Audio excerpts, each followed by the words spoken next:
La Fe de Jesús, un curso de 20 lecciones de vida que te enseñarán las grandes verdades de la palabra de Dios, en la voz del evangelista, teólogo, pastor Jarib Serrano. La Fe de Jesús. A pesar de existir 5 religiones mundialmente conocidas y aceptadas, solamente dentro del cristianismo hay más de 30,000 denominaciones. La gran pregunta es, ¿cuáles son las características del verdadero pueblo de Dios? ¿Qué podemos esperar de la verdadera iglesia? ¿Existe acaso una verdadera iglesia o da igual asistir a cualquier denominación o templo? El día de hoy, en compañía de mi esposa Carla, estaremos estudiando el tema de la iglesia de Dios, la verdadera iglesia de Dios. Acompáñanos en este fascinante estudio de la palabra del Señor. Lección número 14. Lo que la Biblia enseña acerca de la iglesia.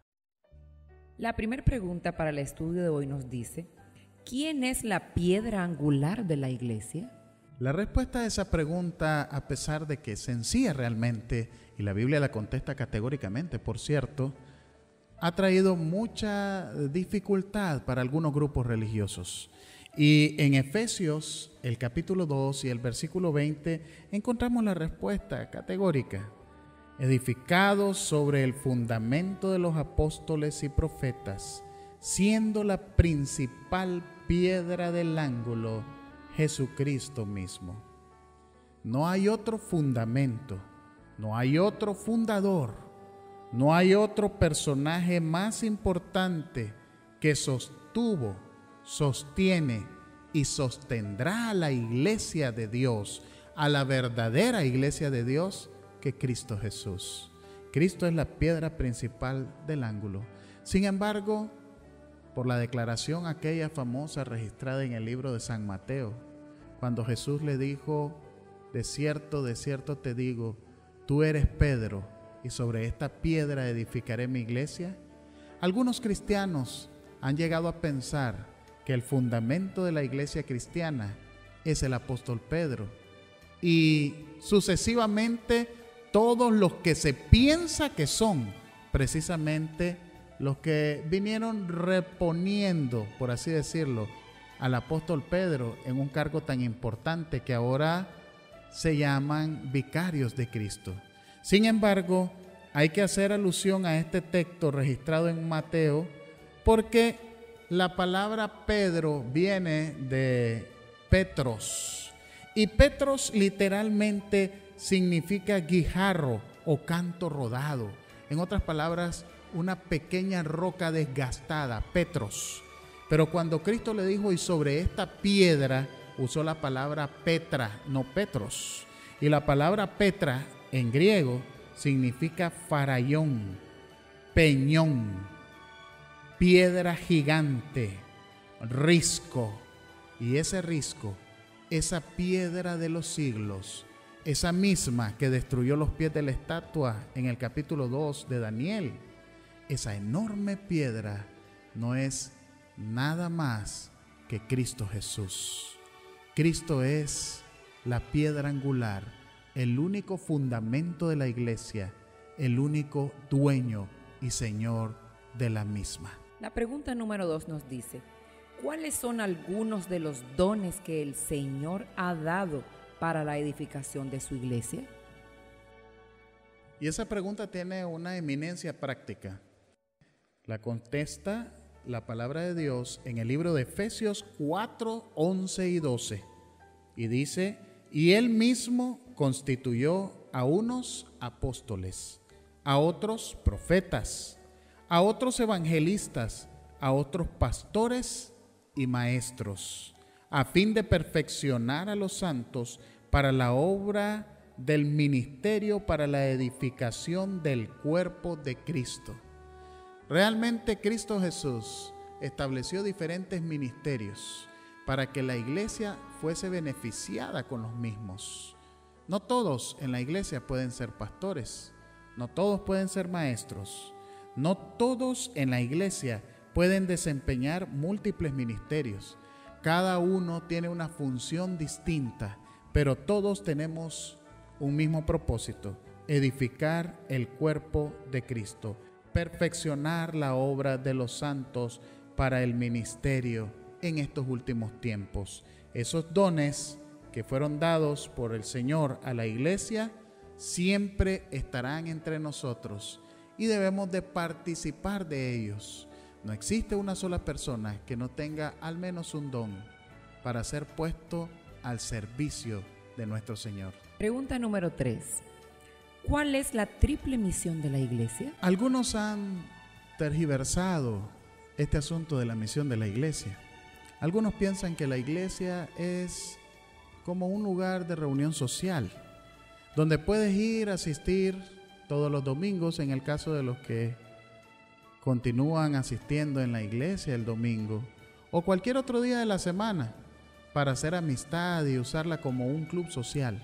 Otros la usan con fines políticos incluso. Sin embargo, la Biblia es clara en Mateo 4:23 cuando dice: y recorrió Jesús toda Galilea, enseñando en las sinagogas de ellos y predicando el evangelio del reino y sanando toda enfermedad y toda dolencia en el pueblo. Esa es la triple misión de la iglesia. Jesús recorría enseñando. Si hay una misión que tiene la iglesia es enseñar la verdad. Y yo no sé si en el lugar donde actualmente te estás congregando realmente vas a aprender la palabra de Dios. No solamente emoción en el momento del sermón o del mensaje. Eso es importante. Pero más importante aún es realmente aprender acerca de la palabra de Dios. Enseñar. Y esto también tiene que ver con el aspecto de la educación formal. La iglesia verdadera de Dios debe tener instituciones educativas, escuelas, colegios secundarios, universidades, para tener la oportunidad de enseñar formalmente y educar a los jóvenes, no solamente en las ciencias, sino también en valores que han de ayudarle para la vida eterna. Pero la misión no termina ahí, sino que también dice que Jesús andaba predicando el evangelio del reino. Además de enseñar formalmente y enseñar en las sinagogas, en las iglesias, también necesitamos predicar el evangelio. Una iglesia que no predica no puede ser el pueblo de Dios. Cada uno de nosotros, como creyentes, tenemos que convertirnos en misioneros. Es más, todo creyente debe nacer como misionero en la causa de Dios. Y número 3, la tercera misión a la que hemos sido llamados, al igual que Jesús, es sanar toda enfermedad y toda dolencia. Sabes, no todos podemos ser médicos, pero sí todos podemos adoptar un régimen de salud adecuado y recomendarlo a otras personas.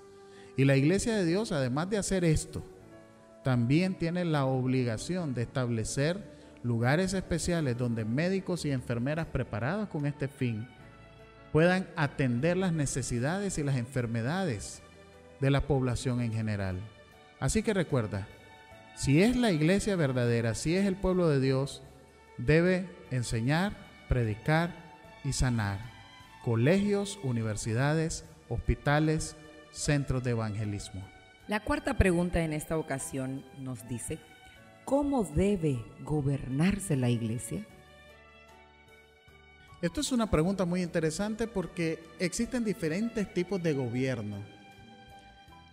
Algunas iglesias tienen el sistema episcopal y en el sistema episcopal, pues entonces son los episcopados los que ejercen la mayor autoridad. Otras tienen el sistema papal y un solo personaje en el mundo es el líder de toda la iglesia y nada pasa sin que este líder se entere y autorice o desautorice hacer tales movimientos.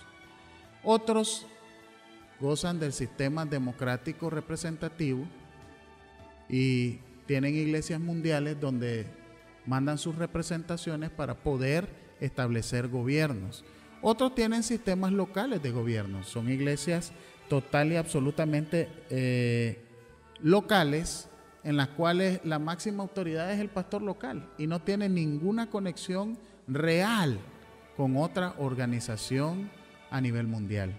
Pero ¿qué dice la Biblia? Hechos 6, del 1 al 4, nos dice que en aquellos días, como creciera el número de los discípulos, hubo murmuración de los griegos contra los hebreos, de que las viudas de aquellos eran desatendidas en la distribución diaria.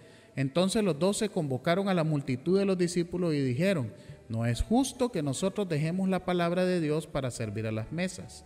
Buscad pues, hermanos, de entre vosotros a 7 varones de buen testimonio, llenos del Espíritu Santo y de sabiduría, a quienes encarguemos de este trabajo. Y nosotros persistiremos en la oración y en el ministerio de la palabra. Estimados amigos, este es un ejemplo de la iglesia primitiva, los primeros 100 años de historia cristiana. Como había desavenencias en el pueblo, lo primero hubo una reunión. La iglesia de Dios se caracteriza no por la imposición de algunos, ni de uno, sino por el consenso. Y en el consenso decidieron nombrar a algunos hermanos que se hicieran cargo de la situación local que rodeaba a la iglesia en ese momento, para que otros que tenían el don de la predicación, el don de la palabra, la autoridad, como eran los apóstoles, pudiesen ellos dedicarse a la predicación y a avanzar la obra. En la iglesia no todos podemos estar haciendo lo mismo. No se puede atrasar la obra de Dios, pero tampoco podemos descuidar los problemas locales de la iglesia. Por tanto, el gobierno de la iglesia debe organizarse para que todos podamos poner nuestros dones y talentos al servicio de Dios y atender los grupos de avanzada que predican el evangelio, como así también los problemas locales. La palabra de Dios en 1 Corintios 12, 25 y 27 dice: para que no haya desaveniencia en el cuerpo, sino que los miembros todos se preocupen los unos por los otros. Vosotros pues sois del cuerpo de Cristo y miembros cada uno en particular. Si hay algo que debe de caracterizar al pueblo de Dios, es que ni los problemas ni las dificultades deben de traer contiendas al mismo. Debe haber armonía y sobre todo debe de primar, debe de ponerse en primer lugar la obra y el avance de la misma. Hay que predicar la palabra sin dejar de atender los demás negocios de la iglesia. Esto es muy importante, la unidad en medio de la diversidad.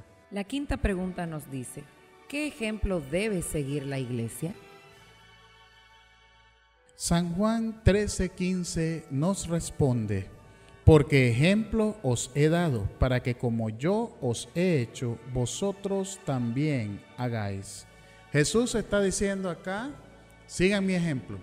Y recuerden que Jesús predicaba, sanaba y enseñaba, la triple misión de la iglesia.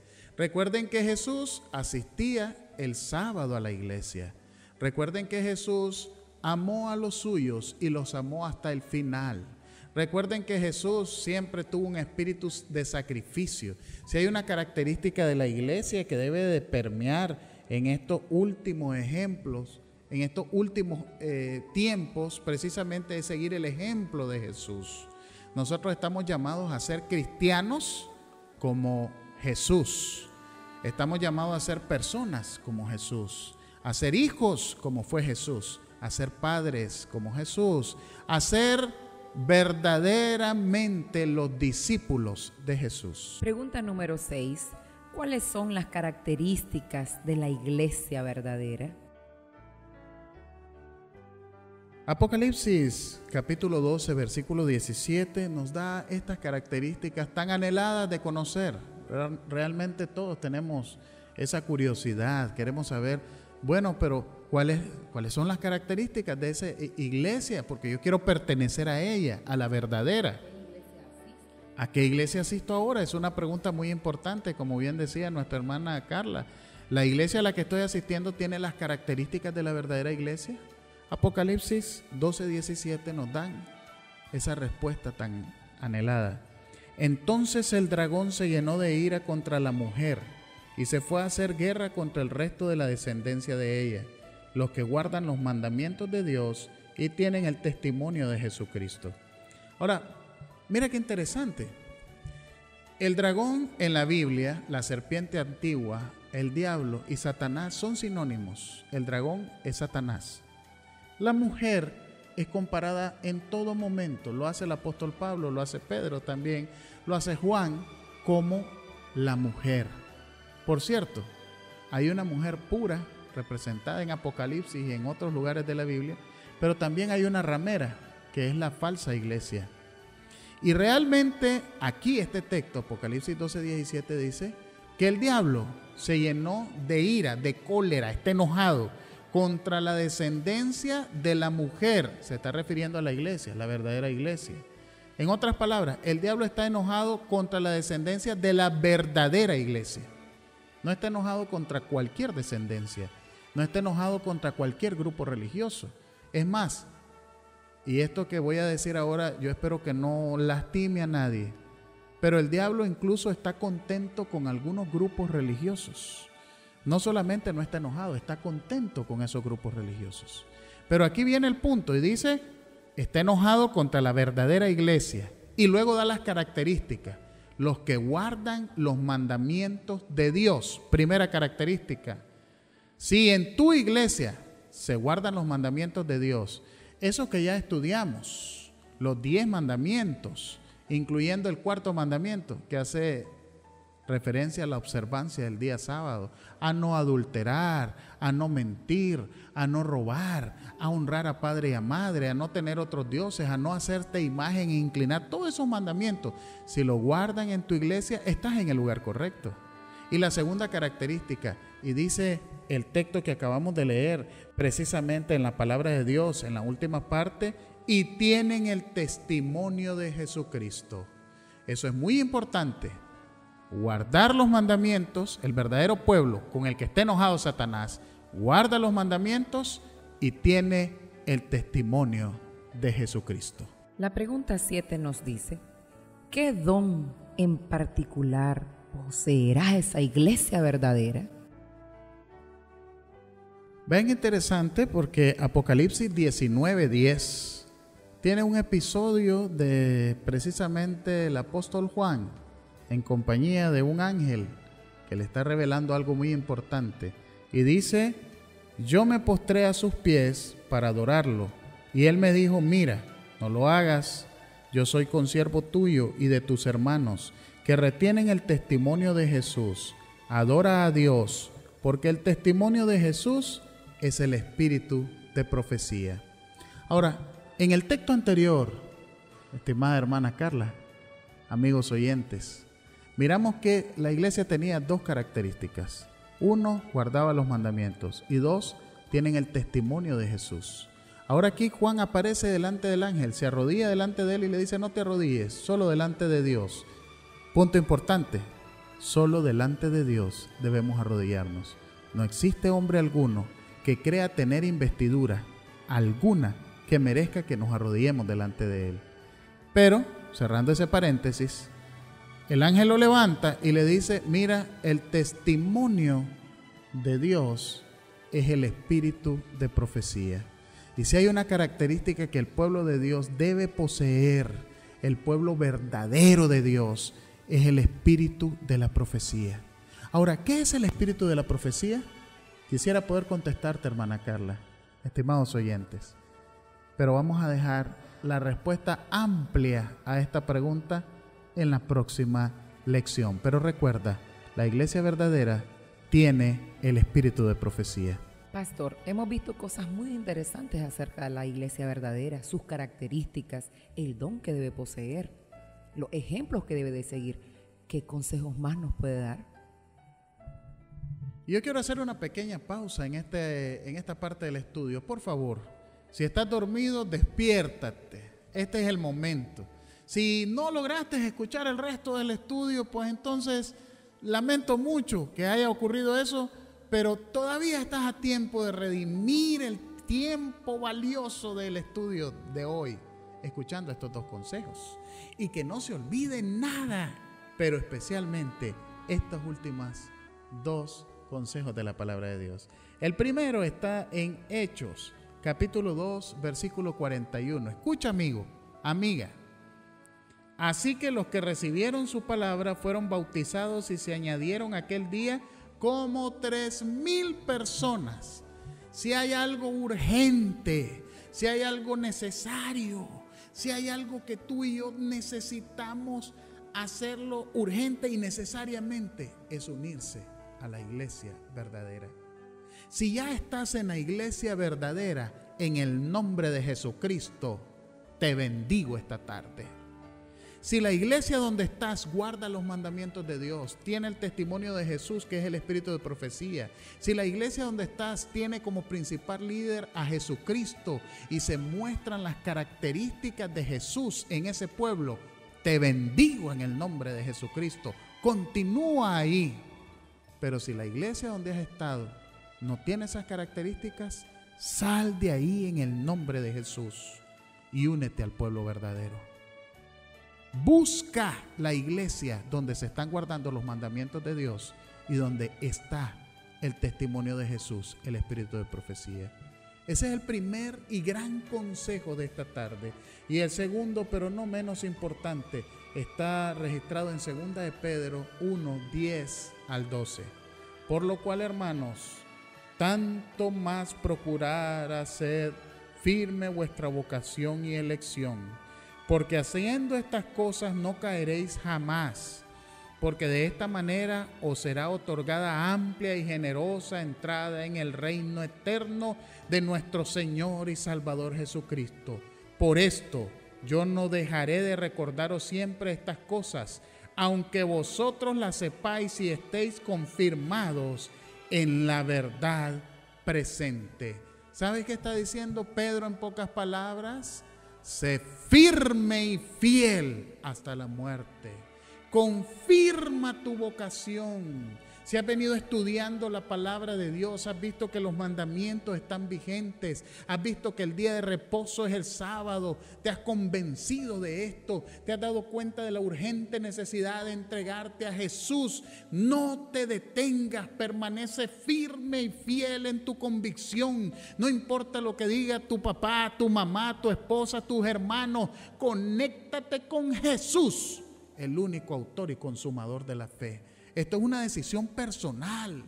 Nadie va a responder por tu vida delante del tribunal celestial. Tienes que elegir ahora a cuál grupo vas a pertenecer, porque el diablo está enojado contra una sola descendencia, la descendencia de la verdadera iglesia. Pero hay muchos descendientes de la falsa iglesia, la iglesia que el diablo ha establecido también en la tierra para confundir las mentes. Amigo y amiga, este es el momento de tomar decisiones. Es bonito estudiar, es emocionante. Mucha gente dice qué lindo el estudio, me encanta. Volví a poner la radio, quiero ver nuevamente el canal de YouTube, quiero escuchar este mensaje, quiero ver la televisión nuevamente si lo estás viendo en televisión. Pero quiero decirte algo, eso es muy importante, pero más importante aún es tomar la decisión firme, como dice el apóstol Pedro, de unirte al verdadero pueblo de Dios, de abandonar el error y de comenzar a creer que Cristo viene por un solo pueblo. Yo quiero hacer el paréntesis esta tarde. Mensaje del diablo: en cualquier lugar se adora al Señor. Mentira del diablo. No importa la iglesia que vayas, todo es que adores al mismo Dios y vas bien. Mentira del diablo. Dios tiene un pueblo especial y ese pueblo tiene características especiales. Busca al pueblo de Dios. Y por eso esta tarde te pregunto en el nombre de Jesús: ¿crees que Jesús fundó la iglesia y realmente deseas unirte a ese pueblo para ser parte del remanente? El remanente es aquel que permanecerá firme antes de la venida de Cristo. ¿Deseas de todo corazón unirte a la iglesia verdadera? Si esa es tu decisión, donde quiera que estés ahora, acompáñanos para orar. Padre Santo, para algunos esta decisión es tremendamente importante y yo creo que para todos. Algunos no han militado en ninguna iglesia, pero ahora saben que hay una iglesia verdadera que guarda los mandamientos y que tiene el espíritu de la profecía. Ahora saben que hay que buscar unirse al verdadero pueblo que tú has dejado sobre esta tierra. Algunos otros han estado militando con corazones sinceros, pero de manera equivocada, en grupos religiosos que tristemente se han apartado de las verdades eternas, se han alejado de tu ley, se han alejado de la verdadera enseñanza, se han alejado de la triple misión de la iglesia mundial: enseñar, predicar, evangelizar, llegar, sanar. Pero no importa cuál sea la condición de los amigos que están elevando esta oración, hoy están tomando la decisión de unirse a tu pueblo. Donde quiera que estén, guíalos, Señor, para que muy pronto ellos puedan encontrar una congregación que respete tus mandamientos y que cumpla con la triple misión. Bendícenos a todos, Padre. Te lo pedimos en Jesús. Amén.